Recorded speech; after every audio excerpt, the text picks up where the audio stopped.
السلام علیکم اسٹوڈنٹس، امید ہے کہ آپ خیریت سے ہوں گے۔ اللہ تعالیٰ آپ کو اور آپ کے گھر والوں کو خیریت سے ہی رکھے۔ جی بچوں، آج کا ہمارا لیکچر ہے ریویو نمبر 2۔ یہ جو 1 to 5 کے بعد ریویو نمبر 1 تھا، اور اب 6 to نیکسٹ جتنے بھی لیکچرز ہیں ان کے لیے یہ ریویو 2 ہے۔ اس لیکچر میں خاص طور پہ جو کوشچن آپ کے ذہنوں میں ابھرتے ہیں، جو آپ اکثر ٹیچرز سے کرتے ہو اور پوچھا جاتا ہے، جو کوشچن اس کے آنسر دیے گئے ہیں، تو ان کے آنسرز کے ساتھ اب میں حالانکہ میں نے لیکچرز کے دوران بڑی اچھی طرح ایکسپلین کی تھی ہر بات، لیکن پھر بھی بچوں کو جو کنفیوژن ہوتی ہے تو وہ پھر ٹیچر سے پوچھتے ہیں، تو اس کے متعلق یہ لیکچر ہے۔ تو اب اس میں سب سے پہلے ہم دیکھیں گے کہ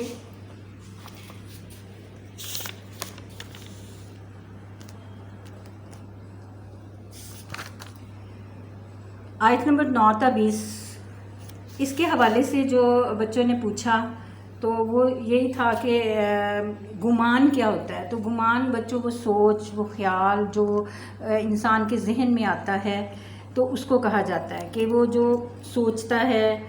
تو آپ کو پتہ ہے کہ اللہ تعالیٰ ہر گمان جب تک وہ عملی طور پر سرزد نہیں ہو جاتا اس کا گناہ نہیں ملتا، یا ثواب مل جاتا ہے نیت کا اور سوچنے کا، لیکن اگر گناہ ہے تو وہ جب تک سرزد نہیں ہوتا اس کا گناہ نہیں ملتا۔ تو یہ دیکھیں، یہ اس میں یہ خدا کی نسبت طرح طرح کے گمان کرنے لگے، یعنی انہیں اللہ تعالیٰ کے متعلق کہ پتہ نہیں اللہ تعالیٰ ہماری مدد کرے گا یا نہیں، تو یہ گمان، یہ سوچ اور یہ خیالات آنے لگے ان کے ذہن میں۔ ٹھیک ہے بچوں، اور اس میں دلوں کی بیماری کا بھی بتایا گیا کہ دلوں کی بیماری کیا ہوتی ہے۔ دلوں کی بیماری منافقت ہوتی ہے، یا یہ بیماری ہوتی ہے کہ کچھ لوگوں کو شک کرنے کی عادت ہوتی ہے، تو وہ غلط قسم کے خیالات جو ہوتے ہیں ان کے ذہنوں میں آتے ہیں، تو وہ پھر عملی طور پر بھی ان کا اظہار کر دیتے ہیں، تو یہ دلوں کی بیماری ہے۔ ٹھیک ہے بچوں، اور اس کے بعد ایک بات اور پوچھی گئی کہ الموبقین کیا ہوتا ہے۔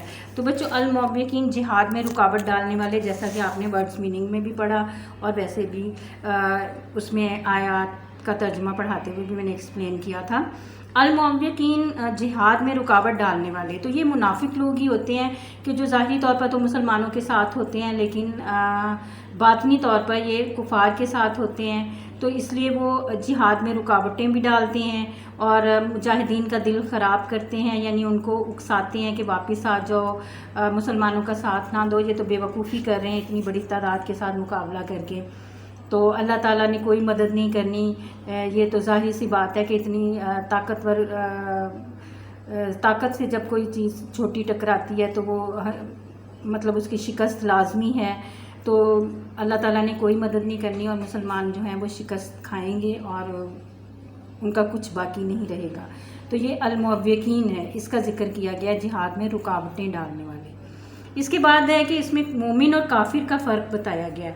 بچوں، مومن اور کافر میں کیا فرق ہے، یہ بڑی اچھی طرح واضح کر دیا گیا ہے ان آیات میں کہ مومن کیا ہوتا ہے، ان کی کیسے آزمائش ہوئی، اور کافر کون تھے اور ان کی کیسے آزمائش ہو گئی اور ان کے لیے کیا سزا تھی، یہ سب کچھ اس میں بتا دیا گیا ہے کہ جو مومن تھے انہوں نے اپنے وعدے، یعنی جو اللہ تعالیٰ سے ہم نے وعدے کیے ہیں پیدائش سے پہلے عالم ارواح میں کہ اللہ تعالیٰ کی وحدانیت پر یقین رکھیں گے اور اس کے ہر حکم کو مانیں گے، تو وہ جو وعدے ہم نے اللہ تعالیٰ سے، ایک وہ وعدوں کا ذکر ہے، وہ ہم نے پورے یہاں پہ آ کے کرنے، حالانکہ ہم بھول گئے، لیکن جب اللہ کا نبی صلی اللہ علیہ وسلم ہمیں بتاتے ہیں تو ہمیں پتہ چل جاتا ہے کہ ہمارے کیا فرائض و ذمہ داریاں ہیں، تو ہم ان پر پوری طرح سے عمل کرتے ہیں۔ تو ایک مومنوں نے اپنے اس وعدے کو ذرا نہیں بدلا، وہ اللہ تعالیٰ پر پورا یقین رکھتے تھے، ان کی ایمان اور اطاعت زیادہ ہو گئی۔ اور ایک لفظ یہاں پر استعمال ہوا تھا، نظر، یہ نظر کا لفظ استعمال ہوا تھا، تو یہ بچوں میں نے پہلے بھی بتا دیا تھا کہ اس کے معنی ہوتے ہیں تحفہ تحائف۔ ٹھیک ہے بچوں، اس نظر کے معنی ہوتے ہیں تحفہ تحائف۔ تو یہاں پر ہے کہ کچھ اپنی نظر سے فارغ ہو گئے ہیں اور کچھ اپنے انتظار میں ہیں، تو یہ نظر کا مطلب ہے کہ جانوں کا تحفہ دے کر فارغ ہو گئے ہیں اور کچھ ابھی انتظار کر رہے ہیں۔ یہ والا نظر جو ہے یہ آپ کی آئی سائٹ ہوتی ہے، یعنی آپ آنکھوں سے جو دیکھتے ہیں، بصارت، وہ نظر ہے یہ۔ ٹھیک ہے، تو یہ نظر تحفہ تحائف، تو یہاں پر اس آیت میں اس نظر کا ذکر ہے. ٹھیک ہے بچوں، یہ بھی ایکسپلین ہو گیا. تو یہ آپ لکھتے ہوئے بھی اس کی املا بھی صحیح رکھیے گا. اس کے بعد آپ نے حدیث نمبر 12 اور 13 کی تھی. دونوں جو احادیث ہیں وہ جمعے پر مبنی ہے، جمعے کے آداب ہیں، اور آداب جمعہ بھی کہہ لیں. اور ظاہر ہے کہ خطبے کے لیے جب لوگ جمع ہوئے ہوتے ہیں تو ایک محفل ہوتی ہے، ایک مجلس ہوتی ہے، تو اس میں مجلس کے آداب بھی آ جاتے ہیں. تو اور انسان کا کس طرح احترام کرنا چاہیے وہ ساری باتیں اس میں بتائیں. دونوں کا ٹاپک ایک ہی ہے نماز جمعہ کا، لیکن ہے کہ اس میں جو آپ لوگوں نے تشریح کرنی ہے تو اس میں جو ہیڈنگز ہیں نا، وہ ان ہیڈنگز کو آپ نے ہیڈنگ سمجھ کر نہیں لکھنا، کیونکہ تشریح میں کوئی ہیڈنگ نہیں ہوتی. ٹھیک ہے بچوں، تو ان میں صرف یہ دیکھیں جیسے جمعہ کے معنی امام غزالی فرماتے ہیں، یہ ویسے آپ پرومیننٹ کر کے لکھ دیں، لیکن ان کو ہیڈنگز نہ سمجھیے گا کیونکہ تشریح میں کوئی ہیڈنگ نہیں ہوتی ہے. ٹھیک ہے، اور اس کے بعد یہ دیکھیں، یہ بھی اس میں بھی یہ نماز جمعہ کی فضیلت بیان کرتے ہوئے فرمایا. تو یہ ہیڈنگ نہیں ہے، یہ ویسے آپ نے پرومیننٹ کر کے لکھنا ہے تاکہ آپ کی تشریح کی جو خاص باتیں ہیں، جو حدیث میں خاص باتیں کہی گئی ہیں، ان کی وضاحت ہو جائے اور وہ واضح طور پہ ایگزامینر کو نظر آ جائیں. ٹھیک ہے، اس کے بعد آپ کا چیپٹر آ جاتا ہے. چیپٹر میں آپ لوگوں نے جو لاسٹ چیپٹر تھا اس میں ہم نے پڑھا تھا یہ غسل کے جو فوائد ہیں، طہارت کے فوائد ہیں. تو طہارت کے جو فوائد ہیں وہ بڑی اچھی طرح نوٹس میں بنا کر ایکسپلین کر دیے گئے ہیں، تو وہ اچھی طرح آپ لوگوں نے کر لینے ہیں یاد. وہ ان میں تو کوئی مشکل ہی نہیں ہے. اور یہ شارٹ کوسچن میں بھی آ جاتے تھے، طہارت کے کوئی سے 2 فوائد لکھیں، 4 لکھیں، تو آپ نے وہ ایک لائن میں صرف بتانے ہوتے ہیں. ٹھیک ہے، وہ ہیڈنگ کو ہی پکڑ کر سنٹینس بنا دیتے ہیں تو وہ اس کو ایکسپلین ہو جاتا ہے. اور ویسے بھی وہ شارٹ کوسچن میں آپ کو دے دیے ہوئے ہیں.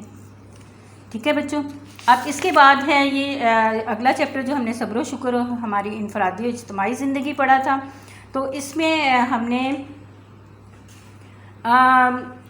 اس میں بڑی اچھی طرح سوالوں کے جواب بنا کے دے دیے گئے ہیں کہ کوئی کوشچن آنا تو نہیں چاہیے.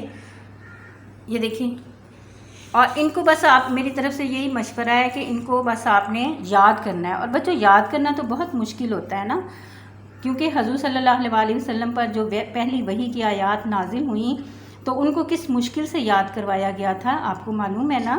تو وہ تو پیغمبر ہیں، نبی ہیں، ہمارے رحمت للعالمین ہیں. تو انہوں نے ان کو یاد کروانے کے لیے حضرت جبرائیل علیہ السلام نے کس طرح کی کیفیت تھی اور کیا تھا، یہ سب آپ نے سنا ہوا ہے نا، کہ 3 دفعہ انہیں بھینچ کر کہ اتنی پسلیوں میں درد شروع ہو گیا تھا، تو پھر کہا تھا پڑھ، اور پھر یہ آیات نازل ہوتی تھیں تو وہ یاد کروائی جاتی تھی. ورنہ تو حضور صلی اللہ علیہ وسلم کے بارے میں کہا جاتا ہے کہ وہ امی ہیں، یعنی وہ پڑھنا لکھنا نہیں جانتے تھے.